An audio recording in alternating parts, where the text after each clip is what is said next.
Նիկոլ Փաշինյանի Արցվաշենի վերադարձի շուրջ նոյեմբերի 8-ի գրառումը նորից սրել է անկլավների թեման, հատկապես Տիգրանաշենում, որտեղ բնակիչները այն ընկալում են որպես սակարկման վտանգի նախազգուշացում։ Ինչու վարչապետը շեշտեց հենց Արցվաշենի անունը, շրջանցելով այս տարիներին օկուպացված մնացած հայկական տարածքները։ Տիգրանաշենի բնակիչները դա կապում են վերջին 4 տարիներին հնչող ակնարկների հետ, իսկ մասնագետները զգուշացնում են, Արցվաշենի թեման օրակարգ բերելով իշխանությունը փաստացի բացում է դուռը Ադրբեջանի պահանջների համար։ Մեր նկարահանողումն է եղել Տիգրանաշենում պարզելու բնակիչների տրամադրությունը։ Գյուղը պահում ենք, զու դրա համար ենք ստեղ, որ մենք էլ գնանք գյուղը դատարկվի, լավ չի լինի։ Հռիփսիմեն Տիգրանաշենում հանգստություն է գտել։ 4 տարի է այստեղ վարձով է ապրում 4 անչափահաս երեխայի հետ։ Բազմաթիվ խնդիրներ ունի գյուղում։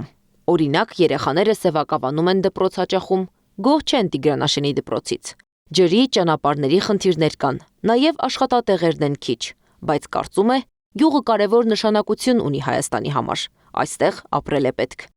Նույնիսկ քաղաքի բնակիչները պետք է ամեն գնով պատրաստ լինեն, ցանկացած մանավանդ սահմանամերձ գոտում, ցանկացած բնակչի կողը լինելով։ Մենակ մեզանով չէ, այս գյուղը բոլորին է։ Իմը չի, բոլորին է։